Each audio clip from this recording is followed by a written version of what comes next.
मैं रोज रात को अपनी बीवी के साथ रोमांस करने की सोचकर कमरे में आता था, लेकिन जब भी आता मेरी बीवी मेरे साथ मिल्क पीती थी, जिसके बाद मैं पूरी तरह से नींद जैसी हालत में हो जाता था और गहरी नींद में सो जाता था। लेकिन सुबह उठकर देखता तो मेरा बिस्तर बिखरा हुआ होता और मेरे कपड़े भी नहीं होते थे। मेरी बीवी भी बहुत बातें करती थी कि कल रात मैंने उसके साथ ये किया वो किया, लेकिन मुझे कुछ याद नहीं आ रहा था कि मैंने ऐसा कुछ भी किया। फिर मैंने एक दिन सब कुछ पता लगाने के लिए अपने कमरे में चुपके से एक कैमरा सेट करके रख दिया।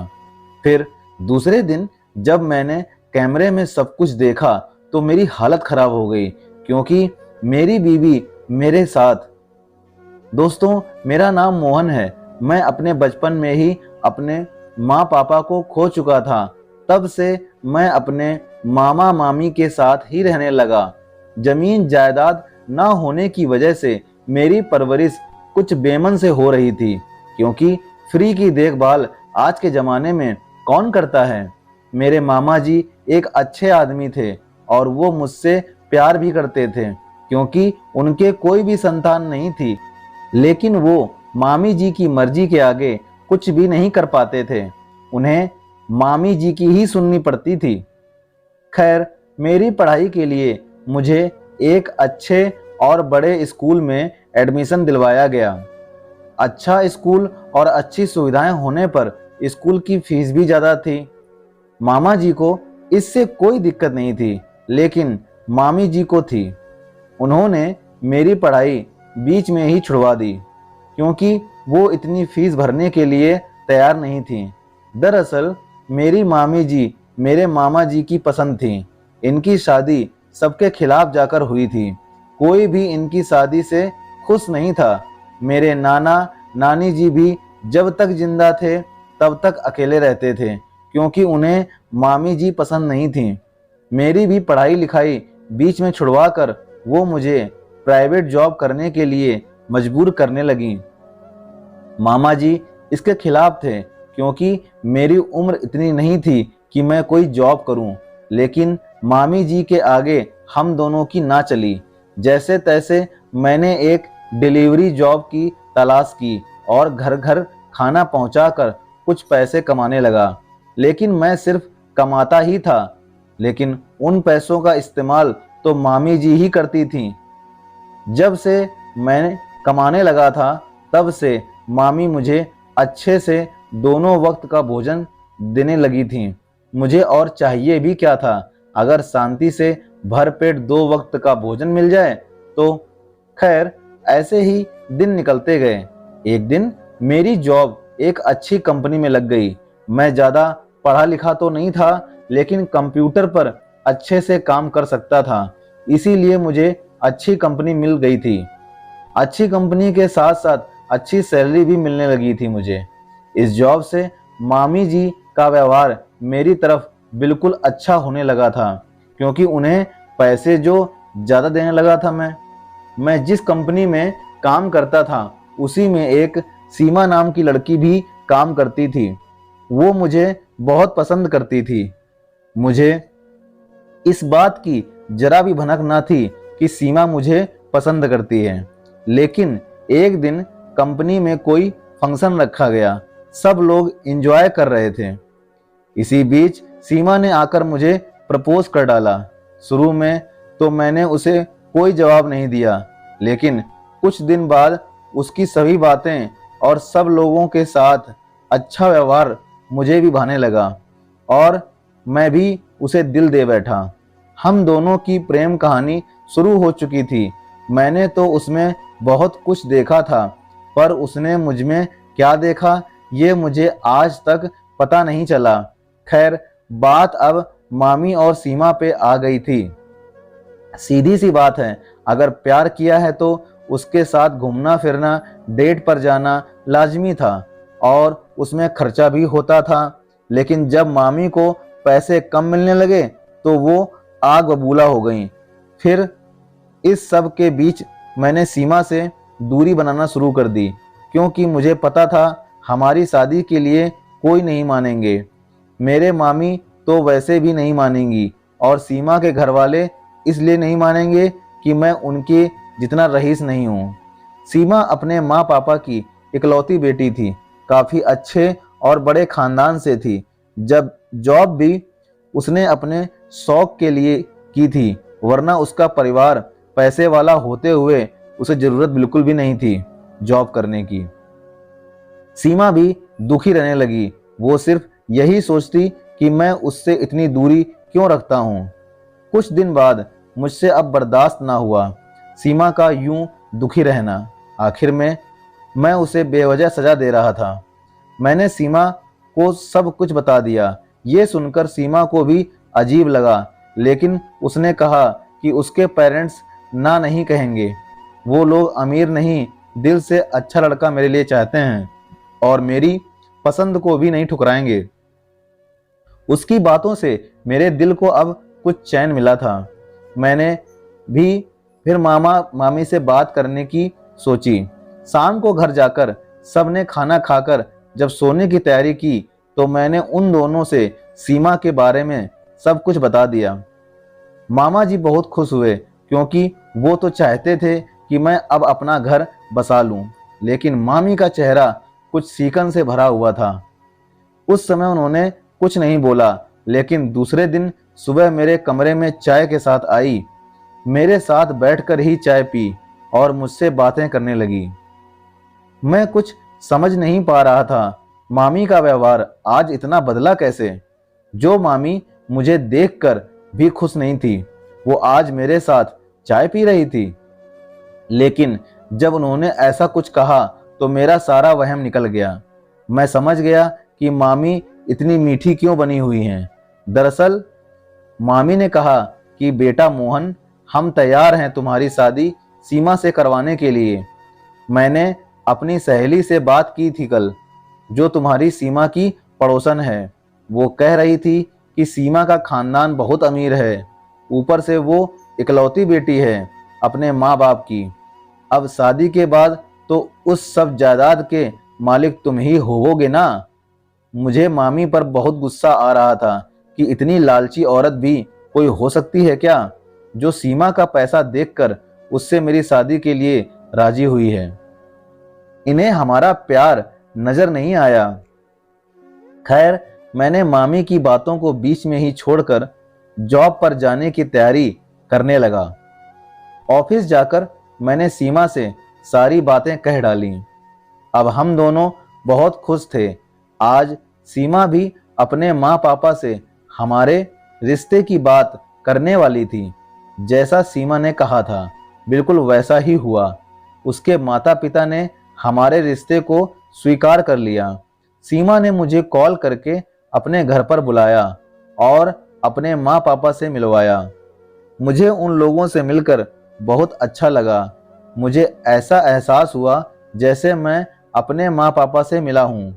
खैर, जब मैं घर आया तो मामा मामी भी मेरा इंतजार कर रहे थे।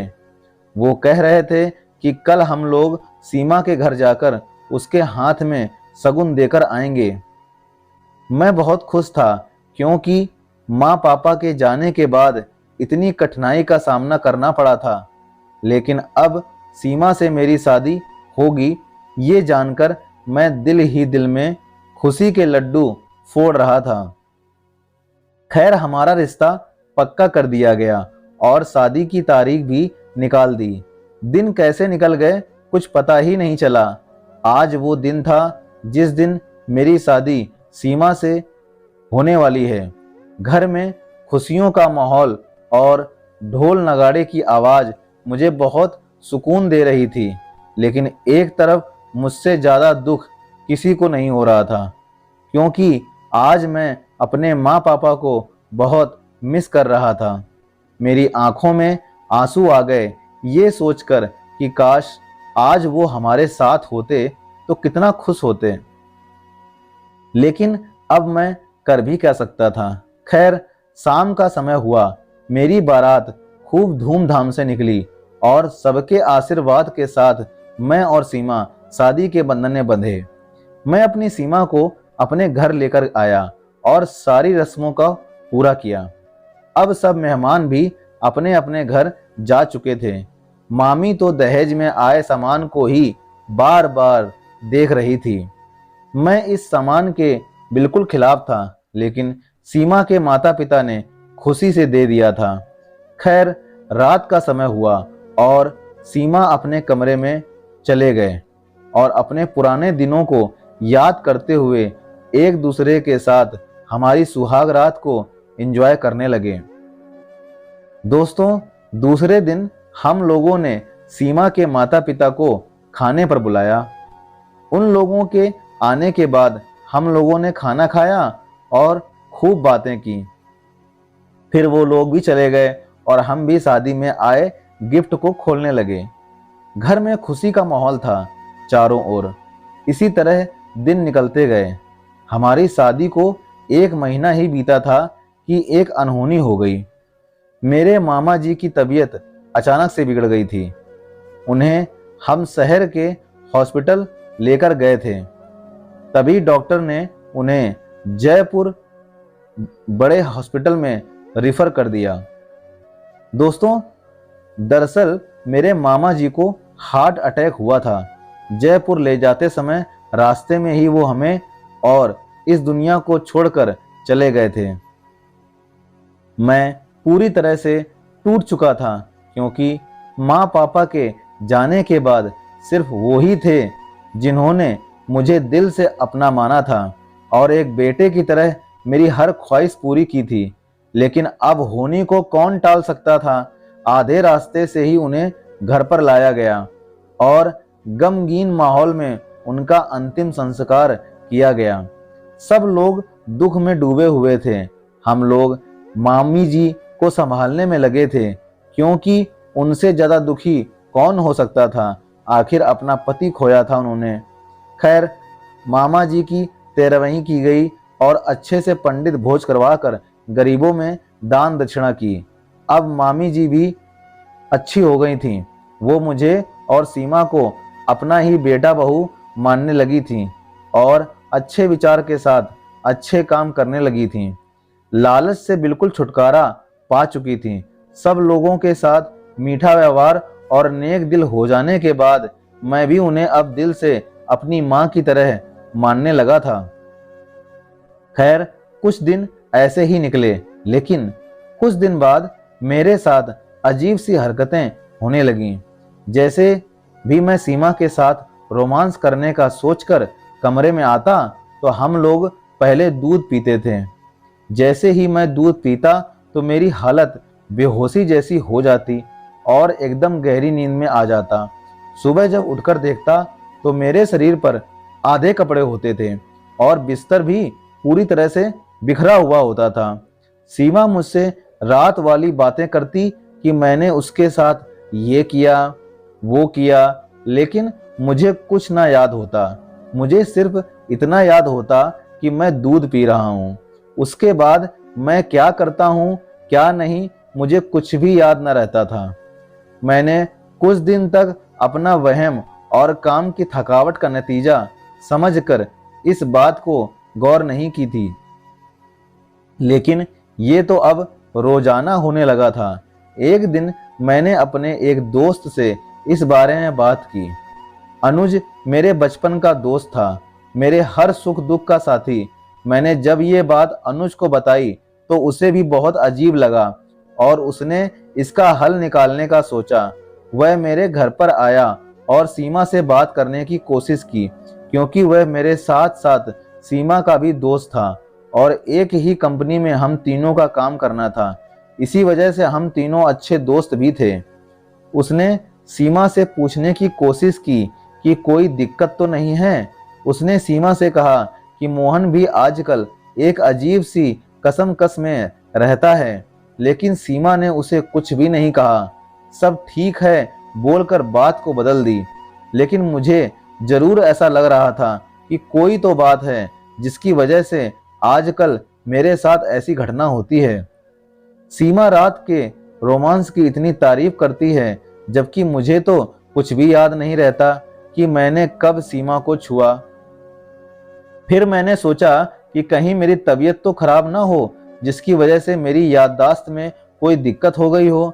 मैंने डॉक्टर से अपना चेकअप करवाया। वहाँ रिपोर्ट्स आने के बाद मुझे पता चला कि उसके बाद तो मेरे पैरों तले जमीन ही खिसक गई। डॉक्टर ने मुझे कहा कि मैं पिछले कुछ दिनों से नींद की दवाई खा रहा हूँ, लेकिन मैंने तो कभी भी कोई नींद की दवाई नहीं खाई थी। तो फिर ये सब कैसे हो रहा था? अब तो मेरा शक यकीन में बदल गया कि मेरे साथ कुछ तो धोखा जरूर हो रहा है। मैंने उसी दिन ठान लिया कि मैं सच की गहराई तक जाऊंगा कि आखिर माजरा क्या है, आखिर ये हो क्या रहा है मेरे साथ। मैंने अपने कमरे में कैमरे लगाने की सोची और उसी दिन एक कैमरा खरीद कर ले आया। मैंने सारी बात अनुज को भी बता दी। वह भी मेरे साथ मिल गया और हम दोनों ने हमारे घर जाकर सीमा और मामी को किसी बहाने से बाजार भेज दिया और हम दोनों ने मेरे कमरे में चुपके से एक कैमरा सेट करके रख दिया।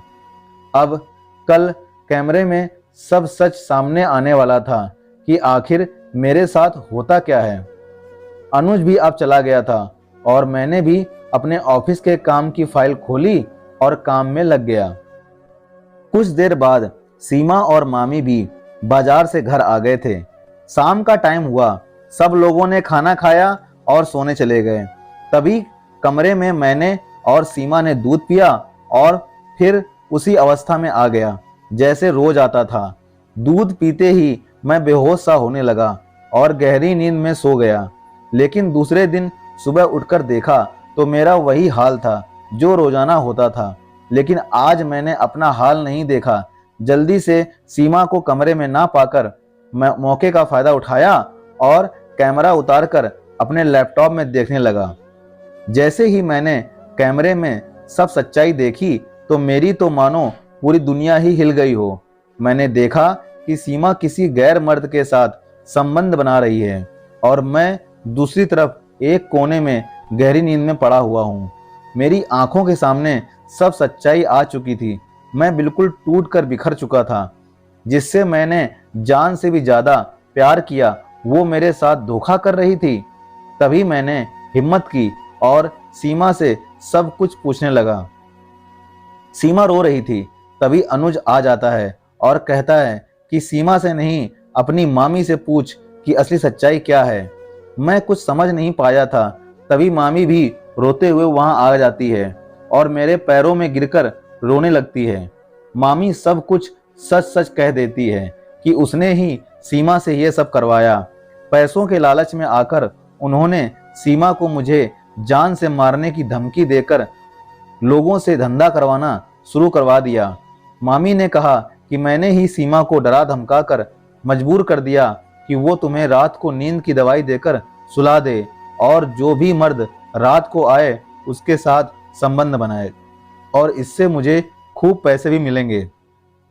फिर सुबह सीमा और मैं तुम्हारे कपड़े उतार देते थे और सीमा को मैं ही कहती थी कि वो रात की बात तुमसे करे ताकि तुम्हें लगे कि तुम ही सीमा के साथ संबंध बनाते हो। मुझे घिन आ रही थी मामी से कि एक औरत ऐसा कैसे कर सकती है और खुद पर अफसोस कर रहा था कि मैंने ऐसी नागिन मामी पर विश्वास कैसे कर लिया कि ये सुधर गई है। इसकी वजह से मुझसे इतना प्यार करने वाली मेरी बीवी भी इसका शिकार होती रही। अब मेरी आंखों से आंसू रुकने का नाम तक नहीं ले रहे थे। तो भाइयों और बहनों, अगर मेरी आज की कहानी आपको पसंद आई हो तो वीडियो को लाइक कीजिए, शेयर कीजिए और कमेंट भी कीजिए। और हाँ, सबसे ज़रूरी बात, अगर आपने अभी तक मेरे चैनल को सब्सक्राइब नहीं किया है तो प्लीज़ सब्सक्राइब जरूर कर दें। तो भाइयों और बहनों, मिलते हैं अगले वीडियो में एक और दिलचस्प कहानी के साथ। तब तक के लिए दोस्तों नमस्कार, धन्यवाद भाइयों और बहनों। दोस्तों साथ ही साथ एक काम और करते जाइए, जो आपके दाहिने तरफ एक बेल आइकन का बटन है उसको प्रेस कर देंगे तो मेरी सारी की सारी कहानियां सबसे पहले आपको मिल जाएंगी। तो दोस्तों मेरी सबसे पहले कहानी पाने के लिए ऐसा कर दीजिए। मिलते हैं अगली कहानी में दोस्तों। तब तक के लिए जय हिंद, जय भारत, खुश रहिए दोस्तों, आबाद रहिए।